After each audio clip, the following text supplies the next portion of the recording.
मुझे पीड़ा होती थी जब हमारे घरों के अंदर सीवरेज का पानी बच्चे पीने को मजबूर आज तक है। मुझे पीड़ा होती है जब बीमारी करके किसी घर के अंदर किसी की मौत हो जाती है, ट्रीटमेंट के लिए सही टाइम पे दिल्ली या चंडीगढ़ या लुधियाना नहीं पहुंच पाता। इन चीजों की पीड़ा होती है। और ये जो अफसर जो भूल चुके हैं कि ये जनता के सेवक हैं, मुझे पीड़ा होती थी कि जब ये इंसान को बंदे को बंदा नहीं समझते थे, जानवर समझ के 2-2 घंटे बाहर बिठाए रखते थे।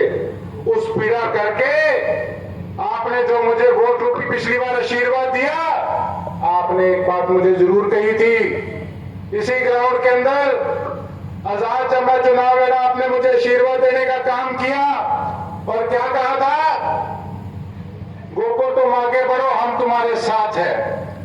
जब इतना बड़ा आशीर्वाद मेरे साथ था तो आपका गोकुल कैसे दब जाता साथियों। मैंने हर वक्त आपकी आवाज बेशक विधानसभा में नहीं पहुंचा, पर ये गूंगी बहरी सरकार के कानों तक आपके सिरसा वालों की पीड़ा को पहुंचाने का काम किया। बेशक मेरे पे इन्होंने झूठे SC/ST का पर्चा डलवाया हो, बेशक पिछले चुनाव के अंदर इन्होंने मेरे पे अपहरण का केस डाला हो। साथियों आपको पता है, कई लोग कहते हैं कि सेठिया तेरे से गलती हो गई कि पिछली बार अगर तू मंडी के अंदर पैसे बांटने वाले को ना रोकता तो शायद तू चुनाव जीत जाता। इसका कारण क्या था, कई दिनों से सट्टे वाले भाव में गोकुल सेठिया पीछे चल रहा था। और यही जो पूर्व मुख्यमंत्री हैं जो आपके बेटे को कहते थे कि ये आंख दिखाता है, जो कहते थे बिना पर्ची और बिना खर्ची की हमारी सरकार है, इनकी पर्चियां जो कट रही थी उस रात को, उनका पर्दाफाश करने के लिए लाइव मैंने वहां पर इनके करिंदे पकड़े जो कि आप लोगों का जमीर खरीदने की कोशिश कर रहे थे। साथियों मैंने एक सच्चाई से काम करा।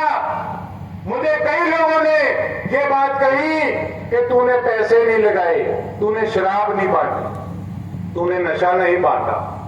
कहते दारू तो छोटी चीज है, आजकल तो पता नहीं नेता क्या क्या बांटने लगे वोट के लिए। क्या आपको अच्छा लगता कि जिसको आप सरसा नरेश के नाम से कहते हैं, स्वर्गीय लक्ष्मण दास अरोड़ा जी, कि उनका पोता चुनाव के समय में शराब नशा बांटता या पैसे बांट के आपका जमीर खरीदने का प्रयास करता? ये गिलोना काम नहीं किया। मुझे इस चीज की आज भी खुशी है। साथ मेरे पैर डगमगाते थे जब चुनाव चल रहा था कि भैया क्या करें कैसे करें। आज भी आपको अपने मन की बात बताऊं, आज क्या हो रहा है गांव के अंदर। शरेआम जो लोग 5 साल जिन्होंने किसानों से मुंह फोड़ लिया था,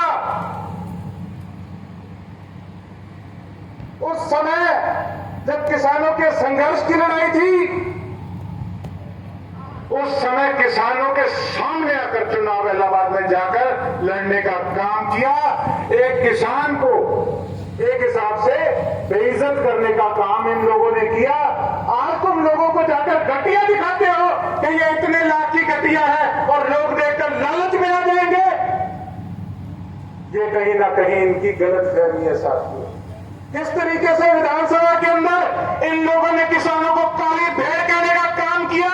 मैं इनको कहना चाहता हूं, इन घमंडी लोगों को, कि किसान धूप के अंदर मेहनत करके काला तो जरूर उसका रंग पड़ सकता है, पर वो सारी दुनिया का पेट पालता है।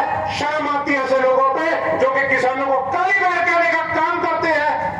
हमें कहीं ना कहीं हमें नाज होता है कि हमारे विधायक इस तरीके के हों जो कि किसानों के लिए अपने इलाके की जिनसे शान बढ़े। और एक इस प्रकार के साथियों लोग हैं आपके सामने हैं। 5 साल किस प्रकार से दुख तकलीफें आप पे आई, कभी आपके बीच में आए धन्यवाद करने भी, क्या कभी बीच में आए क्या?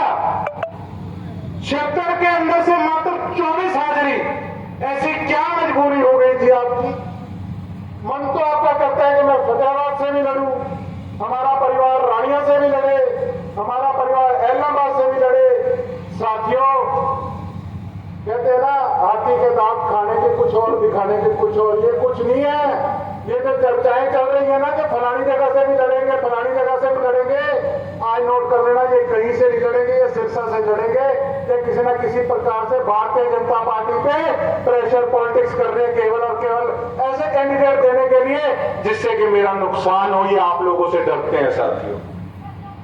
लेकिन इनके सारे भ्रम, इनके सारे वहम, एक तारीख को जनता निकालने वाली है साथियों।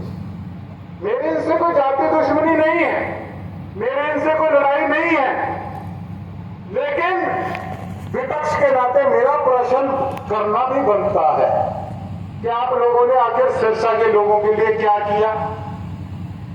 नगर परिषद के अंदर जब शरेआम एक भ्रष्ट हमने अफसर पकड़ने का काम किया, आप सबने लाइव देखा। मेरे पे SC ST एक्ट